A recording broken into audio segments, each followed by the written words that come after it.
45주일 118문의 답을 보면 영혼과 몸에 필요한 모든 것이 그리스도 우리 주께서 친히 가르쳐 주신 기도에 모두 담겨 있다. 그러니까 주기도문의 주의 기도, 주기도문이라고 우리가 부르고 있는 그 기도문에 우리 영혼과 몸에, 우리 몸까지도, 영혼까지도 필요한 모든 것이 다 담겨 있다라고 고백을 하고 있습니다. 이 사실을 우리가 이제 주기도문을 한 구절 한 구절씩 좀 살펴보면서 이것들을 아마 확인하게 될 것입니다. 성경에는 많은 기도가 나와 있지만 주님께서 너희는 이렇게 기도하라 라고 가르쳐 주신 기도보다 하나님의 마음에, 하나님의 뜻이 무엇인지, 하나님의 마음에 더 흡족한 기도는 없을 것입니다. 실제로 우리의 믿음의 선배인 어거스틴과 칼빈 같은 이 종교개혁 칼빈 같은 이 선배들은 주님께서 가르쳐 주신 기도가 가장 완벽한 기도다, 이렇게 말을 했습니다. 가장 완벽한 기도다. 그러므로 우리는 기도할 때마다 이 주기도문의 취지나 의미를 잘 생각해 보는 것이 필요합니다. 주님께서 가르쳐 주신 이 기도는 성도들이 그 뜻을 바르게 기억하고 기도하는 데 있어서 언제나 이 기도와 일치하는 내용으로 기도를 해야 한다는 뜻입니다. 주기도문의 첫 번째 부분은 하늘에 계신 우리 아버지, 이렇게 말하고 있습니다. 하나님을 하늘에 계신 우리 아버지라고 부르면서 시작을 하고 있다는 것입니다. 주님께서는 하나님께 기도할 때 너희들은 하나님을 아버지라고 불러야 된다, 이렇게 가르쳐 주셨고, 교리문답은 그것을 잘 중요하게 여겨서 주기도문으로 바로 이렇게 첫 부분에서 간구나 이런 것으로 들어가지 않고 아버지에 대해서 보면은 20문 보면 그리스도께서는 왜 하나님을 우리 아버지로 부르라 명하셨습니까? 하나님을 우리 아버지라고 부르는 것에 대해서 먼저 설명을 합니다. 그래서 하늘에 계신 우리 아버지라는 것이 어떤 의미가 있는지 오늘 좀 살펴보고자 합니다. 하나님을 아버지라고 부르는 것에 대해서 우리는 오늘날 별반 거부감이나 의아함을 느끼지 않습니다. 어릴 적 교회를 다닐 때에 다닌 사람은 하나님을 아버지라고 부르는 것을 주변에서 많이 항상 들어왔고, 자신도 하나님을 아버지라고 많이 불러봤을 것입니다. 그래서 우리는 그렇게 하나님을 아버지라고 많이 불렀는데, 그런데 우리가 이렇게 친숙하게 하나님을 아버지라고 부르는 것과는 달리 구약의 성도들은 하나님을 아버지 이렇게 부르는 경우가 거의 없다는 점입니다. 그래서 구약 성도들이 하나님을 아버지라고 부른 적이 거의 없기 때문에 유대인들에게 하나님을 아버지라고 부른다는 것은 굉장히 조심스럽고 생소한 그런 개념이었습니다. 물론 구약 성경에는 하나님을 아버지 이렇게 묘사하는 구절들이 있습니다. 아주 많지는 않지만 몇 군데 있습니다. 이사야에도 있고 있습니다. 그러나 하나님께서 자신을 아버지라고 이렇게 계시를 해주셨지만 구약 백성들은 하나님을 아버지라고 부른 적이 거의 없다는 것입니다. 자, 그러나 그리고 이제 구약 성경뿐만이 아니라 이제 우리가 알고 있는 신구약 중간기 말라기 이후부터 약 한 350년, 400년 요 사이 신약 1세기 이전까지 1세기 이전까지 요 시대에 신구약 중간기라고 이제 보통 부르는데요. 이 구약 성경 마지막 말라기 이후부터 신약 시대가 시작되기 전까지 쓰여진 이제 외경들이 있습니다. 외경들, 성경은 아니지만 참고할 수 있는 그런 문서들, 또는 유대인들의 이 문헌 이런 등에서도 하나님을 아버지라고 부르는 것은 거의 없다는 것입니다. 게다가 또 1세기 이 유대인들이 하나님을 아버지라고 부르는 경우가 복음서에 보면 거의 아예 제가 볼 때는 없는 것 같습니다. 한 분이나 있을까 모르겠습니다. 확실하게 보지는 않았지만 어쨌든 유대인들이 하나님을 아버지라고 부른 경우가 없다는 것입니다. 그래서 신약시대 유대인들에게서도 하나님을 아버지라고 부르는 일은 보편적인 일이 아닙니다. 그러나 이제 하나님을 아버지라고 매우 자주 부르시는 분이 계십니다. 바로 예수님이 하나님을 아버지라고 굉장히 많이 부르셨습니다. 그래서 하나님을 아버지라고 부를 때 유대인들은 예수님을 신성모독죄라고 이렇게 많이 또 이야기를 했습니다. 요한복음 5장 18절 보면, 요한복음 5장 18절, 유대인들이 이로 말미암아 더욱 예수를 죽이고자 하니 이는 안식일을 범할 뿐만 아니라 하나님을 자기의 친아버지라 하여 자기를 하나님과 동등으로 삼으심이로라. 예수님이 안식일을 자꾸 유대인의 입장에서, 율법주의자들이니까요, 율법주의자들의 입장에서 예수님이 안식일에 자꾸 일하시고 병 고치고 이러니까 예수님을 막 죽이고 싶은 마음이 있는 거예요. 왜냐하면 자기네들은 율법 잘 지키려고 안식일날 절대로 음식도 안 하고 뭐 몇 킬로 이상은 걷지도 않고 철저하게 지켰는데 예수님은 자꾸 범하니까 그것 때문에 이제 죽이고 싶은 거고, 또 한 가지는 하나님을 자기 친아버지라고 막 서슴없이 예수님이 부르니까 이건 신성모독죄다 하면서 유대인들이 이제 어떻게든 예수님을 죽이려고 하는 거죠. 그래서 유대인들이 예수님을 죽이려고 하는 결국에 그 죄명은 신성모독죄입니다. 성전을 모독했다, 하나님을 아버지라고 부르면서 뭐 자기를 무슨 하나님하고 동등으로 막 나를 본 자는 아버지를 본 자 아니냐 뭐 이런 식으로 말씀하시잖아요. 그러니까 예수님의 죽음의 사형의 그 사형죄는 결국 신성모독죄입니다. 아버지라고 불러서는 안 되는데 자꾸 하나님 아버지께서 일하시니 나도 일한다 뭐 이렇게 자신이 친아들임을 주장했기 때문에 예수님은 이제 사형죄를 받으신 겁니다. 그러면 예수님께서는 왜 하나님을 아버지라고 불렀습니까? 이건 뭐 당연한 거죠. 예수님만이 하나님의 독생자, 영원 전부터 계신 하나님의 독생자이기 때문에 어느 누구도 하나님의 독생자라는 그 지위, 유일무이한 그 지위를 어느 누구도 가질 수 없고 예수님만이 가졌기 때문에 아버지라고 부르는 거는 사실 질문 자체가 좀 웃기다고 볼 수가 있죠. 하나님을 당연히 예수님은 아버지라고 그렇게 부르신 것입니다. 자, 그런데 이제 예수님만이 하나님을 아버지라고 부를 수 있는데 이제 주기도문에서 예수님께서는 우리들에게 너희는 기도할 때 하나님을 아버지라 불러라 이렇게 하셨다는 것입니다. 교리문답 그 9주일 26문, 교리문답 우리가 이전에 살펴봤죠. 9주일 26문이니까 한참 전에 살펴봤는데 거기는 이렇게 대답을 해주고 있습니다. 그 답을 보면 이 하나님께서 그의 아들 그리스도 때문에 나의 하나님과 나의 아버지가 되심을 믿습니다. 이렇게 답을 써줬고요. 교리문답. 그 다음에 13주일 33문 답을 보면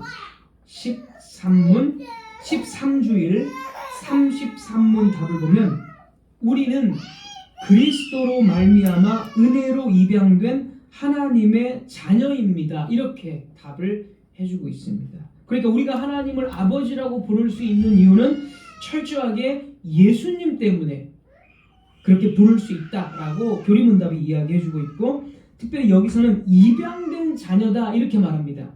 33문에서는 입양된 자녀. 입양이라는 것은 원래 아들이 아닌데 아들로 법적으로 호적에 딱 등록을 시켜줬다는 거죠. 원래는 아니지만 우리를 아들로 삼아 주셨다는 겁니다. 법적으로.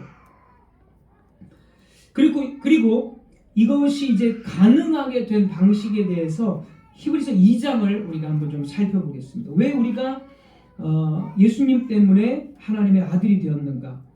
히브리서 2장 10절 11절입니다.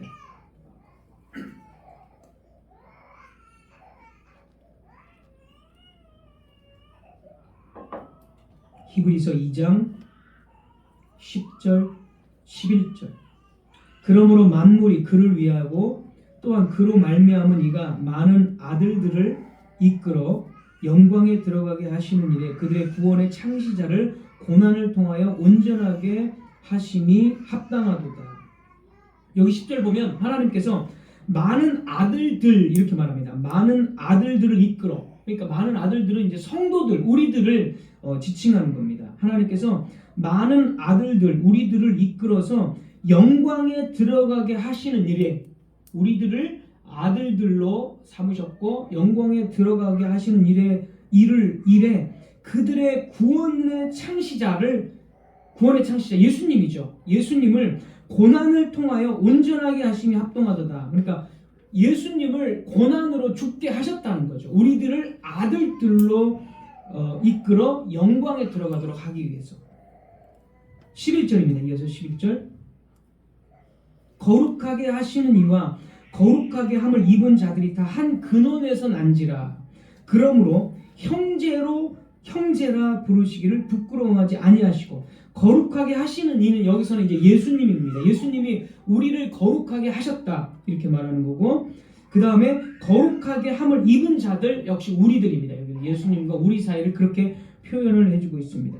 그러니까 거룩하게 하시는 예수님과 거룩하게 함을 입은 우리들이 한 근원을 가지게 되었습니다. 한 근원을 가지게 되었으니까 어떻게 돼요? 형제가 되었다 이 뜻이죠. 그 뒤에 나오는 말이 한 근원에서 난지라. 그러므로 형제라 부르시기를 부끄러워하지 아니하시고, 우리는 예수 그리스도와 한 근원에서 나게 되었습니다. 그러니까 예수님이 아들이시지만 유일무이하게 독생자이시고 아들이시지만 우리들도 예수님이 아들이시기 때문에 예수님 때문에 한 형제가, 예수님의 형제가 되었으니까 우리도 아들들이 되었다. 지금 이렇게 말을 하고 있는 것입니다.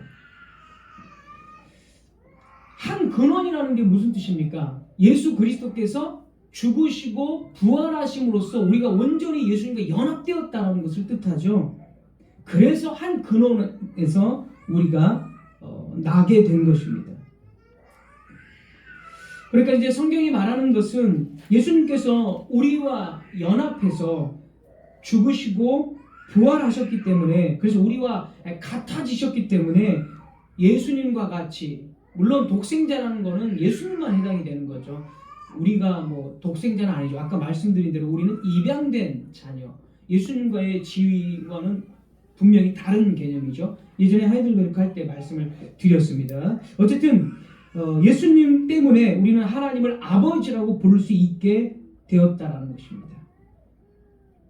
여기서 우리는 삼위일체의 사역을 좀 볼 수가 있는데요. 성부 하나님은 그러면 어떻게 하셨습니까? 아들 예수님은 우리가 아들 되게 하기 위해서, 자녀 되게 하기 위해서 죽으셨습니다. 직접. 그럼 성부 하나님은 어떻게 하셨습니까?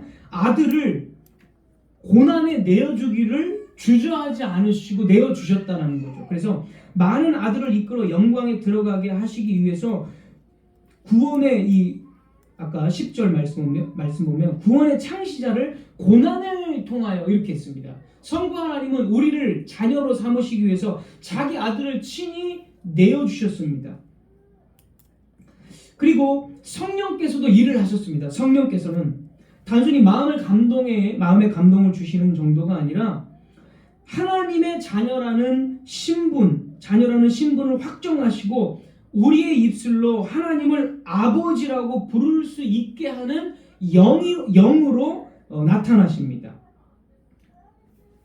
그러니까 예수 그리스도께서 이루신 그 대속과 그 자녀 친자 관계, 그 관계를 우리의 고백으로 할 수 있도록 그 고백을 이끌어 주시는 분이 성령님이십니다. 그래서 우리가 하나님을 아버지라고 고백하는 것은 성령의 역사가 아니고서는 일어날 수 없는 일입니다. 물론 우리가 그냥 누구나 따라하는 하나님 아버지 이런 의미가 아니라 진정으로 예수님을 믿게 되고 그 믿게 된 사람이 하나님을 아버지라고 고백하는 것은 성령님이 아니고서는 할 수 없다, 이렇게 말을 해주고 있습니다. 로마서 8장 15절입니다.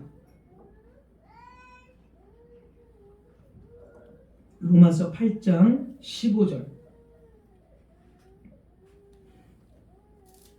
너희는 다시 무서워하는 종의 영을 받지 아니하고 양자의 영을 받았으므로 우리가 아빠 아버지라고 부르짖느니라. 여기서 보면 종의 영, 세상, 사탄, 이런 거죠. 그래서 그 종의 영이기 때문에 하나님을 아버지라고 부를 수 없지만 양자의 영, 양자, 아들, 우리를 하나님 아버지라고 부를 수 있는 영, 성령을 말합니다. 성령을 받았기 때문에 우리가 아빠, 아버지라고 부르짖는다라고 말하고 있습니다. 성령께서는 우리를 종의 자리로 돌려보내지 않으시고 아들의 위치에 서게 하십니다. 그래서 우리는 의무감이나 두려움으로 하나님을 부르는 것이 아니라 성령께서 아빠, 굉장히 친근한 언어죠. 아빠, 아버지, 친근한 언어로 아빠, 아버지라고 부르게 하시는 것입니다. 그래서 하나님을 아버지라고 부를 수 있는 것은 성부 하나님께서 그렇게 아들을 내어주셨고, 아들은 성부 하나님의 뜻에 복종해서 자기 자신의 생명을 버리셨고, 성령님께서는 우리에게 오셔서 그 그리스도의 구속의 사역을 적용해 주셔서 하나님을 아버지라고 부를 수 있도록 그 고백을 이끌어 주셨다. 즉 삼위일체의 연합적인 사역을 통해서 하나님을 아버지라고 부를 수 있게 되었습니다. 그래서 예수 그리스도의 사역 이후를 사는 성도들은 그래서 구약 백성들과 달리 하나님을 아버지라고 아주 보편적으로 예수님의 이 가르치심 때문에도 더욱더 아버지라고 부를 수 있게 되었습니다. 특별히 이 모든 것이 삼위일체 한 분 하나님의 사역이고 예수 그리스도 때문이다라고 교리문답은 특별히 예수 그리스도를 강조하고 있습니다. 우리는 모두 이 땅에 아버지가 계십니다. 그러나 우리에게는 다른 아버지도 계십니다. 그 아버지를 우리는 하늘 아버지, 하늘에 계신 우리 아버지라고 부릅니다. 우리가 하나님을 하늘에 계시는 아버지라고 부르는 동안 한편으로는 자연스럽게 땅에 있는 우리 육신의 아버지들과 조금 비교하게 됩니다. 사실 이 땅에 있는 아버지는 하늘에 있는 아버지의 모습을 사실 반영하는 거죠. 이 세상에 있는 것들이 하나님을 많이 반영을 해주고 있는데 아버지 역시 그런 의미가 좀 있습니다. 하나님께서는 자신을 우리의 아버지로 계시하실 때 자주 우리 육신의 아버지와 비교해서 말씀을 하시고 계셨습니다. 마태복음 7장 11절에서 세상의 아버지인 너희 땅의 아버지들이 이제 아무리 악한 아버지가 사실 거의 없는데 아무리 악한 아버지라도 자식에게만큼은 좋은 것을 준다, 이런 식으로 예수님은 말씀을 하셨습니다. 세상의 아버지들은 자녀들에게 정말 참으로 좋은 분입니다. 그런데 예수님의 강조는 거기에 있지 않습니다. 예수님께서는 아버지들에게 이런 선한 마음을 새겨 놓으신 것은 이 모든 우리 하나님의 백성들에게 세상의 아버지도 이런데 하물며 하늘의 아버지들은 하나님 아버지는 얼마나 우리를 더 사랑하시고 보호하시겠느냐, 이것을 예수님께서는 말씀하시고 계신 것입니다. 세상의 아버지들도 이렇게 자녀에게 그래도 선한데, 그렇다면 이 하나님을 반영하는 이 세상의 아버지들이 이런데, 그러면 진짜 하나님 아버지는 얼마나 자녀에게 선하고 그 사랑이 넘치겠느냐, 이것이 예수님께서 말씀하시고자 하는 의도였습니다. 땅의 아버지는 하늘에 계신 우리 아버지의 사실 훨씬 미치지 못하죠. 그런 땅의 아버지들은 예를 들어서 우리가 어떤 위험에 처할 때 만약에 같은 공간에 있지 않는다면, 회사에 가 있다면 우리의 자녀들이 학교에서 위험에 처했을 때 이 땅에 있는 아버지는 그 자녀를 도울 수가 없습니다. 공간이 같이 있을 때만 뭔가 좀 도와줄 수 있는 거죠. 또는 아버지의 능력을 벗어나면 땅의 아버지는 자녀들을 도울 수가 없습니다. 또 땅에 있는 아버지들은 연약함이 너무나 많고 제한된 게 많고 또 부패한 모습이 있기 때문에 그렇습니다.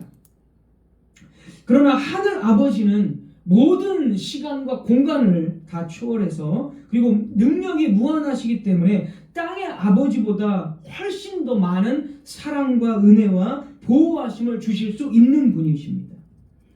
그래서 성경은 이렇게 증언합니다. 로마서 8장 32절. 그 아들을 아끼지 아니하시고 우리 모든 사람을 위하여 내어주신 네가 어찌 모든 것을 주시지 않겠느냐. 하나님의 사랑이 이렇게 자기의 독생자까지 내어주신 그런 이 부성적인 사랑이라는 것입니다. 시편 103편 13절 아버지가 자식을 긍휼히 여김같이 여호와께서는 자기를 경외하는 자를 긍휼히 여기시나니. 세상의 아버지가 자녀를 긍휼히 여기는 마음은 사실 하늘 아버지의 그 긍휼하심을 흐릿하게 반영하는 결과물에 불과합니다. 그러므로 우리가 하나님을 하늘의 아버지, 내 아버지라고 부르는 것은 단순한 호칭이 아니라 놀라운 특권이라는 것을 우리 주님께서는 가르쳐 주시기를 원했던 것입니다. 120문의 답을 우리가 한번 볼까요? 120문의 답은 이렇게 말합니다.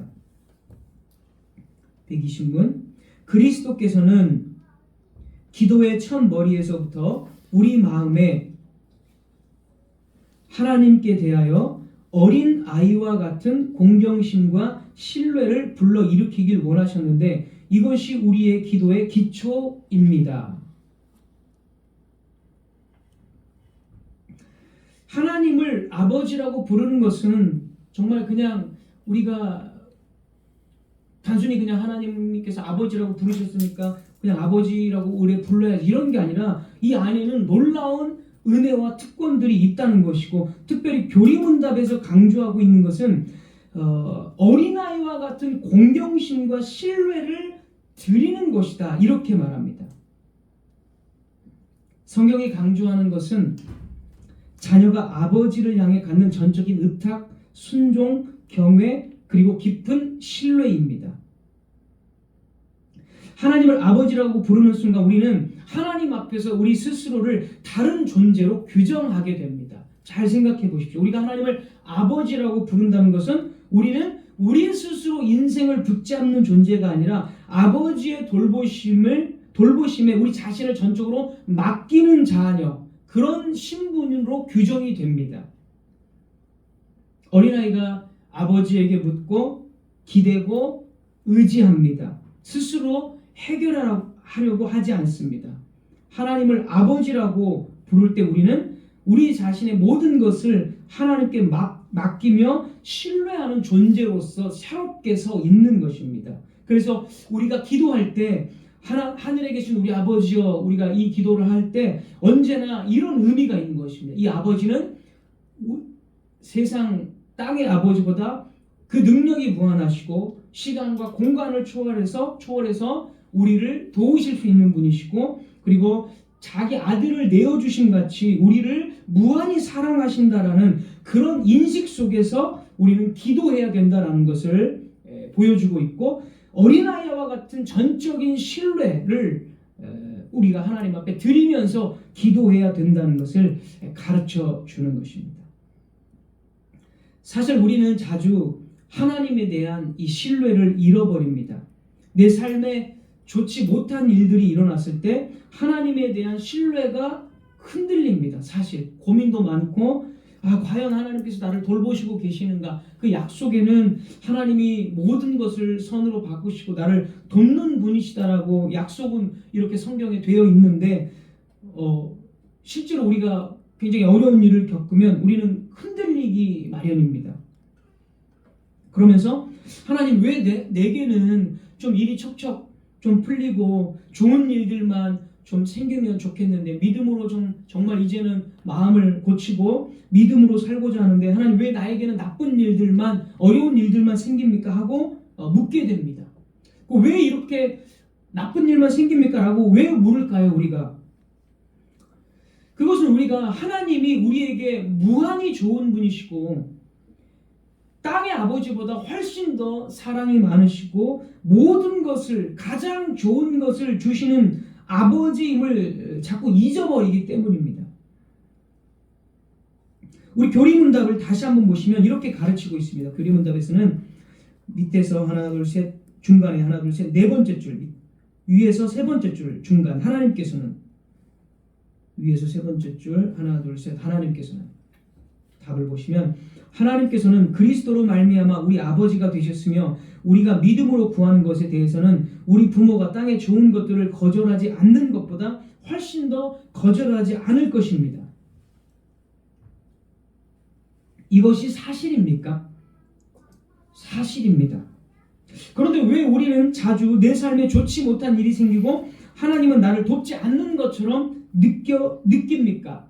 이유는 정말 간단합니다. 이유는 하나님은 우리의 가장 좋은 것을 주시는 아버지라고 분명히 약속이 되어 있는데 우리는 그렇지 않은 것처럼 느끼는 이유는 하나님이 틀린 게 아니라 우리가 이해하는 하나님이 틀렸기 때문입니다. 내가 생각하는 것이 틀렸기 때문에. 자, 내가 생각하는 좋은 것이 나에게 가장 좋은 것이 아니라는 거죠. 그건 언제나 내 입장입니다. 하나님은 나보다 나를 더 잘 아세요. 잘 아세요. 예를 들어서 아주 쉬운 예로 나는 부자가 되기를 원합니다. 하나님 가난해서 힘들게 사는 거 너무 싫어요. 하나님 부자가 되게 해주세요 라고 기도하는데 하나님은 들어주지 않습니다. 이유는 간단해요. 부자가 되는 것은 나에게 너무 좋은 일이에요. 나에게, 내 입장에서. 하나님 입장에서는요. 하나님 입장에서는 생각을 해봐야 됩니다. 만약에 내가 부자가 됐는데 믿음에서 자꾸 멀어지고 막 사치하고 괜히 교만해지고 이러면 나를 정말 잘 아시는 하나님께서 부자가 되는 것을 허락하실까요? 나에게 좋은 게 아니라는 것을 아시는 거죠. 내 입장에서는 편하게 살고 싶은 거 내 입장이죠. 하나님 입장에서는 내 생각과 다르잖아요. 하나님은 나에게 가장 좋은 걸 주십니다. 절대 이 전제는 틀리지 않아요. 하나님은 틀리지 않아요. 나에게 가장 좋은 것을 주시기 때문에 내가 한 번에 벼락부자가 되는 것, 하나님은 내가 벼락부자가 되면 어떻게 하실 거라는 것, 어떻게 변할 거라는 것 다 아세요. 그러니까 안 주시죠. 그것은 나에게 가장 좋은 것이 아니다라는 것입니다. 하나님은 긍휼이 많으시고 자비로우신 하나님은 우리의 인생의 모든 끝까지를 다 아십니다. 모든 끝까지를 다 아시기 때문에 이 우리 삶 전체를 통해서 가장 좋은 길을 열어주십니다. 그러니까 내가 생각하는 걸 왜 안 주시지? 이렇게 생각하시면 돼요. 아직 하나님께서는 나에게 그게 유익이 아니구나. 주시더라도 정말 내가 더 단련되고 정말 믿음이 더 탄탄하고 정말 하나님과 더 끈끈한 관계 속에 있을 때 그때 주시겠구나. 또는 이걸 주시는 것은 하나님의 뜻이 아니구나. 하나님께서는 이것보다 더 좋은 것을, 이거는 나에게 좋은 거지 더 좋은 거는 아직 있구나. 이렇게 생각하시면 됩니다. 그게 하나님의 뜻입니다. 물론 우리가 부자가 되는 것이 하나님의 뜻은 아니다. 이렇게 말하는 거 절대 아닙니다. 우리는 얼마든지 또 부자가 될 수 있고 나중에 정말 지금은 아니더라도 정말 나중에라도 부자가 될 수 있습니다. 어쨌든 하나님은 우리에게 가장 좋은 최선의 환경을 우리에게 주셨다라는 거죠. 이거를 신뢰하느냐 지금 묻고 계시는 거예요. 지금 우리 상황이 굉장히 힘든 분들이 계실 겁니다. 저도 마찬가지고 여러분들도 힘든 상황이 계실 거예요. 그래서 내 생각에는 하나님 나 왜 이렇게 힘든 상황을 주셨습니까? 나는 이게 너무 힘들어요. 근데 어린아이처럼 우리는 이 상황에서도 이렇게 말해야 돼요. 하나님 이 상황이 나에게 가장 좋은 상황입니다. 이렇게 말할 수 있어야 돼요. 자꾸 우리 입장에서 나 너무 힘들어요. 물론 그렇게 기도할 수 있죠. 너무 힘드니까. 저도 그런 경우 많아요. 우리는 또 연약하니까 하나님 너무 힘듭니다. 우리 이렇게 기도할 수 있어요. 그러나 어쨌든 결론적으로 다시 하나님은 나에게 가장 좋은 것을 주시는 분이시기 때문에 합력하여 선을 이루시는 분이시고 이것을 훈련하시고 또 뭔가를 더 보상해 주시는 분이시기 때문에 지금 이 과정이 나에게는 너무 힘들지만 이거 하나님이 나에게 가장 좋은 것을, 최선의 것을 주셨다라고 우리는 고백해야 돼요. 아버지라는 말 속에는 이 고백이 포함되어 있어요. 어렵죠. 물론 어려워요. 정말 인내가 필요하고 정말 뭐 엄청난 어떤 신앙의 훈련이 필요해야 사실 이게 고백할 수 있어요. 그러나 진리는 이렇다는 것이죠. 네. 이거를 우리는 다 알고도 그렇구나. 지금 상황은 힘들지만 이것은 훈련이고 또 이 모든 것들을 합력해서 선으로 우리가 늘 말하는 것처럼 합력하여 선으로 이루실 것이다. 네. 요셉도 다 그런 삶이었잖아요. 애굽에 팔려 나감으로써 이제 그 메시아적 그 사명을 잘 감당하고 다 합력하여서 선으로 바꾸사 이렇게 말하잖아요. 요셉이 그래서 이 모든 것을 선으로 바꾸사. 네. 우리가 그렇게 아버지라고 부를 때 여기까지 우리가 고백을 하도록 하나님은 이렇게 말씀을 하신 것입니다. 네, 그리고 교리문답 또 한 번만 더 보시면 하나, 둘, 셋, 네 번째 줄 우리가 믿음으로 거기 한번 보십시오. 우리가 믿음으로 구하는 것에 대해서는 우리 부모가 땅의 좋은 것들을 거절하지 않는 것보다 훨씬 더 거절하지 않으실 것입니다. 여기서 보면 믿음으로 구한다라고 기록이 되어져 있습니다.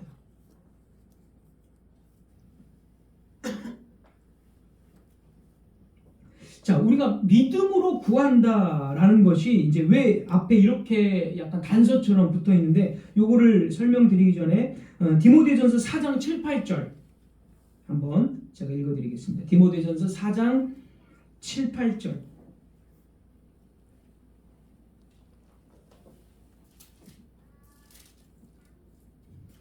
디모데전서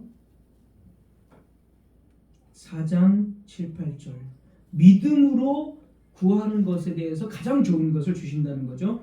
자, 7절 디모데전서 4장 7절 망령되고 허탄한 신화를 버리고 경건에 이르도록 네 자신을 연단하라.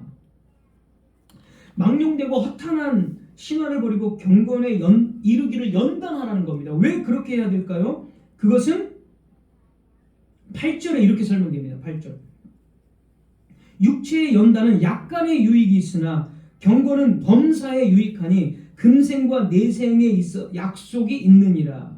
왜 우리가 경건에 이르기를 연단해야 되느냐? 여기서 경건이라는 것은 이제 그 믿음에 관한 이 성경의 어떤 약속과 믿음에 관한 모든 것 이렇게 생각하시면 되겠습니다.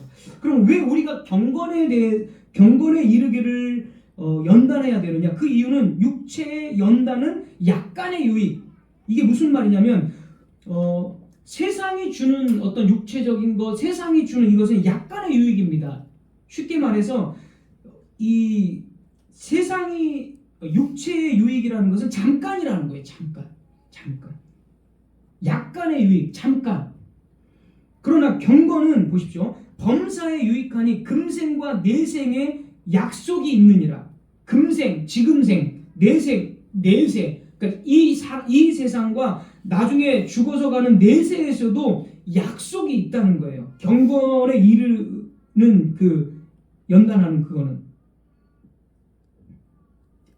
그러니까 앞에 있는 육체의 연단은 짧고 제한적이죠. 그 대신 비교가 되고 있어요. 경건의 그 연단은 현 세상뿐만이 아니라 내세까지 영원하다는 거죠. 지금 그렇게 비교해서 말을 해주고 있습니다. 그러니까 우리가 그 믿음으로 구하는 거, 이 모든 것들, 믿음으로 이 구하는 모든 것들은 하나님께서 가장 좋은 것으로 응답을 해주시는데, 믿음으로 구할 때 하나님은 영원히 우리에게 유익한 것을 주신다는 것입니다. 가장 참되고 가장 좋은 것을 하나님께서 우리에게 주시겠다라고 약속을 했습니다. 근데 믿음으로 구해야 된다는 거예요. 여기서 믿음이라는 게 뭐예요?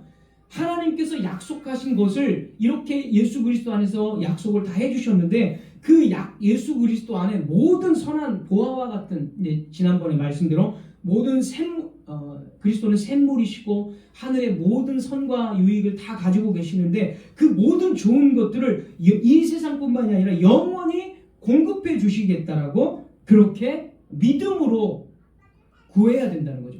믿음이 없이는 사실 예수 그리스도가 우리의 어떤 보화이며 우리의 샘물이라고 고백을 할 수가 없죠. 그래서 믿음으로 구해야 된다, 이렇게 말을 해주고 있습니다.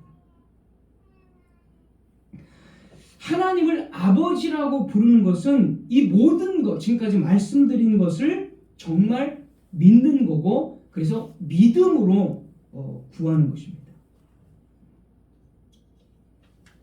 다시 말해서 하나님은 우리를 자녀로 여겨주시는데, 이 자녀에게 주시는 이 유익은 땅에서만 끝나지 않고 장차 올 죽음뿐만이 아니라 죽음 이후에 예수 그리스도께서 또 재림하실 때까지 영원한 삶까지 아우르는 풍성한 선물로 주신다는 거예요. 단 믿음으로 구할 때. 그러니까 하나님을 아버지라고 부르는 것은 이제 엄청난 지금 특권을 이야기해주고 있습니다. 그래서 예수님께서는 하나님을 너희는 아버지라고 불러야 된다. 땅의 아버지가 있지만 땅의 아버지가 하지 못하는 모든 아버지보다 비교되지 않을 정도로 무한히 너희들을 돌보고 채워주시고 돌보시고 사랑이 충만한 분이시다. 그러므로 너희는 전적으로 그분께 어린아이처럼 신뢰를 맡겨야 된다. 가장 좋은 것을 주시는 분으로. 왜냐하면 이 세상뿐만이 아니라 영원히 우리를 돌보시고 또 사랑해 주시는 그러한 분이시기 때문에. 그래서 아버지라는 고백 속에 적어도 지금까지 말씀드린 한 3가지 정도의 의미들을 주님께서는 말씀해 주신 것입니다. 하나님께서 우리에게 가장 좋은 것을 주시는 분이시라면 진정 우리에게 필요한 것을 주시기 위해 어떤 것을 주시겠습니까? 우리에게 가장 좋은 것을 주시는 분이시기 때문에 우리에게 무엇을 주시겠습니까? 여러분이 부모라면 잠시 육체가 편안한 것보다 믿음이 자라나고 믿음이 더 굳건해지는 길을 주는 것을 택하지 않겠습니까? 마찬가지입니다. 하나님은 우리에게 가장 좋은 것을 주십니다. 그래서 지금 상황이 어렵고 고민되고 굉장히 지치고 힘들지라도 하나님은 우리의 아까 말씀드린 대로 경건에 이르도록 금생과 내세까지 다 아우르는 가장 좋은 것을 우리에게 지금 주고 계십니다. 그것을 어린아이처럼 우리는 신뢰해야 합니다. 우리가 생각할 때 빨리 이 어려운 상황에서 탈출하고 싶고 벗어났으면 좋겠다. 이것은 나에게 가장 좋은 것이죠. 그러나 하나님의 뜻은 그게 아닐 수 있다. 하나님의 뜻과 나에게 가장 좋은 것이 물론 일치할 수도 있겠죠. 그러나 아닐 수 있다는 점을 꼭 기억하시고 지금 이 상황이 가장 좋은 상황이고 이 상황을 통해서 분명히 영적인 유익함이라든지 또는 뭐 물질적으로도 어쨌든 하나님께서 어떻게든 영적으로나 육체적으로나 이 모든 것들을 보상해 주시는 가장 좋은 우리의 아버지라는 사실을 우리는 분명하게 고백해야 합니다. 어떻습니까? 하나님 우리가 아버지라고 자주 아버지라고 부르는데 어떻게 우리가 그동안 기도했습니까? 오늘 주신 말씀대로 정말 어린아이처럼 모든 상황 속에서도 아무리 힘들고 내 기대와 다르고 이해되지 않는 순간 속에도 전적인 순종과 신뢰를 드리는 표현, 그것이 바로 아버지. 그리고 믿음으로 이생과 내세에서까지도 모든 것을 아울러서 가장 좋은 것을 주신다라는 그런 의미를 포함해서 우리는 하나님을 아버지라고 부르며 기도할 수 있어야 합니다. 말씀을 맺겠습니다. 이런 하나님 아버지를 신뢰할 때 우리는 상황에서 두려움을 느끼지 않고 모든 염려 속에서도 자유하며 우리의 삶을 스스로 붙잡으려는 무거운 짐에서 해방될 것입니다. 왜냐하면 하나님께서 반드시 가장 좋은 길로 우리를 인도하신다는 것을 알고 있기 때문입니다. 지금 이 순간에도 하나님은 우리를 버려두지 않으시며 우리의 기도와 눈물과 한숨을 알고 계십니다. 우리가 구하지 못한 것까지 아버지의 사랑으로 채우시는 분이십니다. 기억하십시오. 하늘의 아버지는 언제나 가장 좋은 것으로 인도하시는 참된 아버지이십니다. 이런 하나님 아버지를 더 신뢰하며 일주일 동안 승리하는 저와 여러분들 되시기를 주님의 이름으로 부탁을 드립니다. 기도하겠습니다.